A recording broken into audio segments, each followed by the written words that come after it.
Hai semuanya, welcome back di sesi Mysterious Things. Di video kali ini gue bakal membahas sebuah kasus yang sampai sekarang ini masih menjadi misteri, belum terpecahkan, yaitu adalah kasus dari Elisa Lam atau yang dikenal sebagai kasus Lady in the Water. Jadi kasus ini tuh sempat buat heboh dan geger di negaranya karena kasus ini tuh mirip banget sama sebuah film horor. Buat yang penasaran, daripada lama-lama langsung aja kita mulai sama-sama cerita dari kasus ini. Tapi sebelumnya boleh minta supportnya buat subscribe di bawah. Jangan lupa lihat sisi kanan, kiri, dan belakang kamu karena siapa tahu ada yang ikut mendengarkan bersama.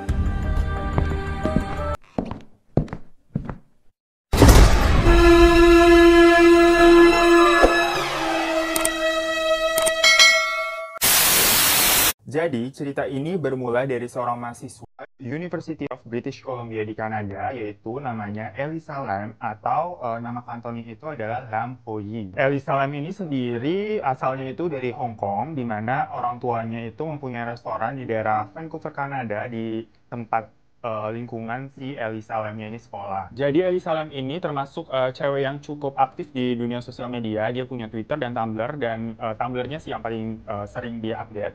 Dan pada Januari 2003 itu dia mempunyai rencana untuk pergi ke daerah California Selatan. Dan di Tumblr-nya itu dia kayak sering sharing rencana perjalanannya gitu loh. Dan perjalanan ini diberi nama West Coast Tour. Nah, di Tumblr pribadinya yang diberi nama perjalanan itu adalah West Coast Tour, dia juga men-share bahwa dia akan transit di beberapa kota, yaitu antaranya San Diego, Santa Cruz, San Francisco, dan Los Angeles sebelum akhirnya ia sampai ke California. Nah, di tanggal 26 Januari 2003, akhirnya si Elisa Lam ini udah sampai Los Angeles nih, dan dia tuh nginepnya di sebuah hotel namanya Hotel Cecil. Dia tuh nginep di sebuah kamar, pokoknya di lantai 5 di Hotel Cecil itu. Nah, selama si Elisa ini pergi, dia itu termasuk yang rajin kayak keep contact gitu sama orang tuanya, terutama sama ibunya, ngabarin dia udah sampai mana, dia udah ngapain.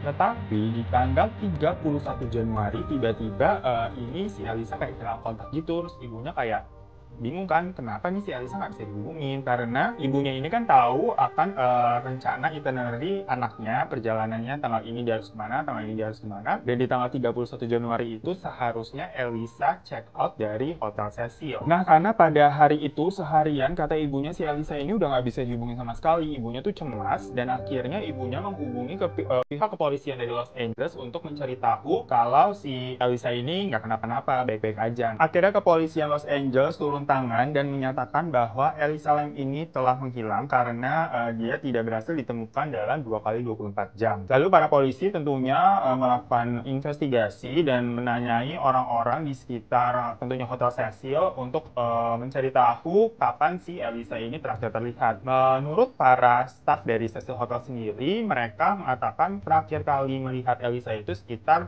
2 hari semenjak di tanggal 31 itu yang terakhir si Elisa udah nggak bisa dihubungin. Sedangkan sewaktu polisi menginterogasi toko buku di depan Hotel Cecil, jadi di depan persis di Hotel Cecil itu depannya ada toko buku, penjaga bukunya itu mengatakan ia juga melihat si Elisa Lam ini terakhir 2 hari yang lalu, dan kebetulan memang Elisa ini katanya membeli beberapa buku dan piringan hitam yang lumayan banyak. Lalu saat si penjaga toko itu menanyakan buat apa, si Elisa ini menjawab untuk oleh-oleh keluarga di rumah. Kamar Elisa Lam yang ditinggali di Cecil Hotel setelah digeledah polisi tidak menemukan apa-apa, tidak menemukan petunjuk apa-apa, dan barang-barang Elisa pun masih utuh, ya kayak nggak ada tanda-tanda yang aneh gitu loh. Lalu setelah itu pada tanggal 6 Februari, jadi seminggu setelah Elisa tidak ditemukan juga, akhirnya polisi menyebar foto Elisa lewat kayak brosur-brosur yang ditempel di daerah Los Angeles, tetapi tidak ada hasilnya juga, tidak ada yang pernah melihat Elisa, tidak ada laporan apa-apa. Seminggu setelahnya lagi, yaitu pada tanggal 14 Februari, akhirnya polisi merilis sebuah CCTV dari Hotel Cecil. Jadi rekaman CCTV yang disebarkan oleh polisi ini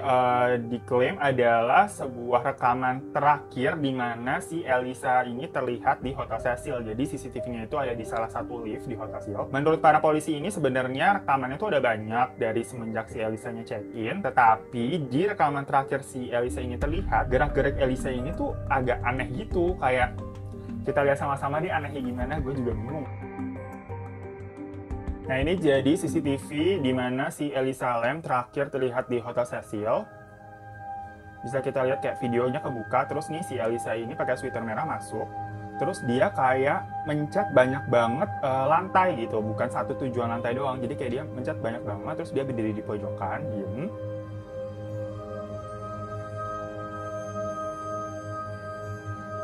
Terus dia kayak ngintip keluar, ngintipnya yang gak santai gitu loh.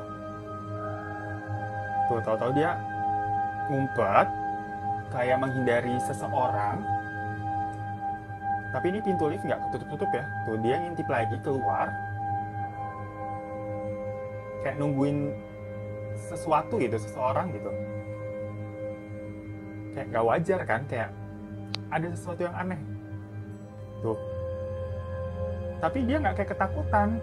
Kayak lagi kenain petak umpet gitu loh. Keluar lagi.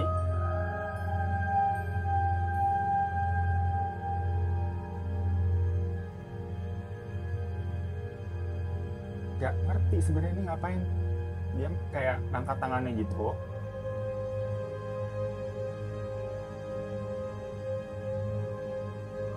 Ini kayak kita cepetin aja kali ya. Terus dia masuk lagi, kayak agak sedikit pusing. Terus mencet lagi, mencetnya hampir semua tombol dia pencet loh. Kayak, this is not normal right? Kayak, I don't know. Dia mencet semua tombolnya lagi. Terus tapi malah keluar lift. Nah ini nih gerakan yang dia ngapain, kayak memasukkan sesuatu. Ayo masuk, silakan masuk. I don't know what she doing. It's creepy. Merinding gue.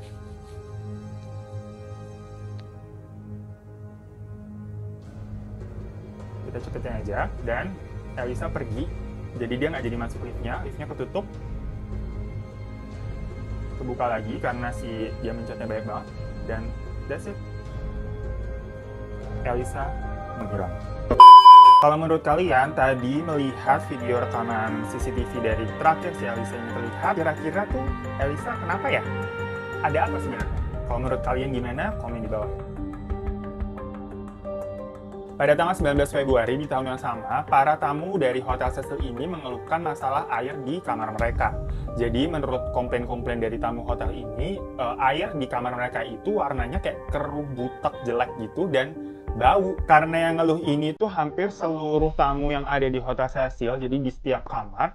Akhirnya Hotel Cecil memutuskan, stafnya ini memeriksa tangki air yang letaknya itu ada di atap hotel, memeriksa tangki air yang merupakan sumber air dari hotel tersebut. Dan benar aja, sewaktu staf dari Hotel Cecil itu memeriksa ke dalam tangki air yang ada di atas atap hotel itu, mereka menemukan sesosok mayat wanita yang mengambang gak pakai busana. Akhirnya mayat dari Elisa Lam ini ditemukan di dalam tangki air yang ada di atap Hotel Cecil, yang ternyata telah membusuk selama 2 minggu, karena Elisa ini kan dinyatakan hilang, nggak ketemunya itu kurang lebih 2 minggu. Dan kalian bisa bayangin nggak, berarti tamu-tamu hotel selama 2 minggu itu mandi, minum, dan menggunakan air yang ada mayatnya. Itu alasannya kenapa airnya keruh, butek, dan berbau. Oh my god! Oh my god! Pada mayat Elisa Lam ini, setelah diotopsi, tidak ada ditemukan sebuah tanda-tanda penganiayaan atau kejahatan seksual. Jadi walaupun mayatnya ditemukan dalam keadaan tidak berbusana, tapi tidak ditemukan kejahatan seksual. Ada sih katanya kayak luka memar di daerah lutut, tapi itu juga hanya sebesar 1 inci, yang which is mungkin aja dia terbentur saat dia jatuh ke tangki air. Dan juga tidak ditemukan kayak indikasi pemakaian obat-obat drugs dan narkoba atau alkohol dan sejenisnya. Yang jadi misteri di sini adalah sebenarnya bagaimana si Elisa Lam ini bisa sampai meninggal, motifnya apa, latar belakangnya apa, dan gimana caranya dia bisa masuk ke dalam tangki air. Karena nih sumber beritanya adalah, pertama, tangki airnya itu kan ada di atap hotel. Nah, akses untuk menuju ke atap itu selalu dikunci. Walaupun kayak dibuka paksa gitu, itu bakalan buat alarmnya bunyi.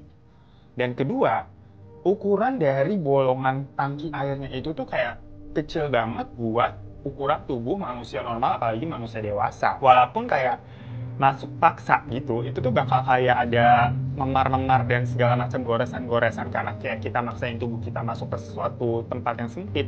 Tetapi di sini kayak gak ditemukan kayak luka-luka yang seperti itu. Ada luka sedikit di di lutut, tapi itu kayak nggak sinkron gitu loh sama keadaan kurang dari lubang tangki air. Sampai-sampai waktu si mayat ini mau dievakuasi aja dibawa keluar dari lubang tangki air, polisi itu akhirnya memotong tangkinya, jadi kayak dikuras dulu, terus tangkinya itu dipotong, baru si mayat dari Elisa ini bisa dikeluarkan. Karena polisi tidak menemukan bukti apa-apa hingga sampai saat ini pun, dan dari hasil otopsi itu tidak ditemukan kayak luka-luka yang aneh akibat kekerasan atau kejahatan, maka mayat dari Elisa ini dinyatakan meninggal karena accidental drowning, yaitu tenggelam karena kecelakaan. Tapi ini ya, polisi juga nggak bisa menemukan kayak kenapa si Elisa itu bisa sampai masuk ke dalam tangki air, gimana caranya. Wallahu a'lam. Karena berita ini menjadi heboh pada waktu itu, banyak spekulasi yang muncul daripada netizen tentang bagaimana dan kenapa si Elisa bisa sampai meninggal. Spekulasi pertama yaitu Elisa dibunuh. Tetapi jika memang dia dibunuh, oleh siapa, tersangkanya siapa, motifnya apa, itu belum bisa ditemukan sampai sekarang. Spekulasi kedua adalah tentunya bunuh diri. Tetapi jika memang Elisa ini bunuh diri, ada sesuatu kejanggalan di mana tangki air itu pada saat si Elisa ditemukan itu dalam keadaan tertutup. Logikanya tuh kalaupun memang dia masuk bunuh diri ke dalam tangki air yang lumayan besar dan tinggi itu, dia kayak nggak bisa ada adegan sambil nutup si pintu tangki airnya gitu loh. Jadi gimana caranya dia nutup tangki air itu dari dalam, sedangkan dia kalau udah jatuh ke dalam air, ya nggak bisa aja tetap meraih gitu, nggak masuk logika aja maksudnya. Ataupun dia loncat sambil megangin tutupnya, kayak tetap nggak masuk logika sih.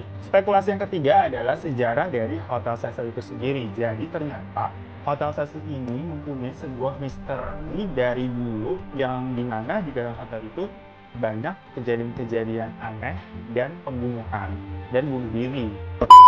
Jadi itu cerita misteri dari kematian Elisa Lam yang sampai saat ini belum terpecahkan alasan kenapanya. Kalau menurut kalian ini penyebabnya kenapa ya? Tapi dari cerita ini gue teringat akan satu film, yaitu Dark Water. Kayak ceritanya ini ber-11-12, padahal film Dark Water ini bukan kayak based on true story gitu loh, tapi ternyata beneran ada true story-nya, which is so scary. Dan gue nggak kebayang banget sama tamu hotel yang memakai air, apalagi meminumnya, yang mana ternyata di sumber air tersebut ada sosok mayat. Thank you yang udah nonton. Jangan lupa untuk supportnya klik subscribe di bawah. Terus kalau boleh klik like-nya dan komen di bawah kayak kasus-kasus apa lagi yang menarik untuk diceritakan atau dibahas. Terima kasih. Dadah!